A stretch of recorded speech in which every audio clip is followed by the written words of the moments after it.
One mushroom pie.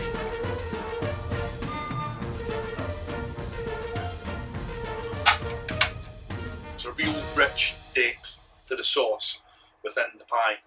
We all know what a puff pastry is like, so don't need to go into too much depth in that. Just make sure you cook it through properly.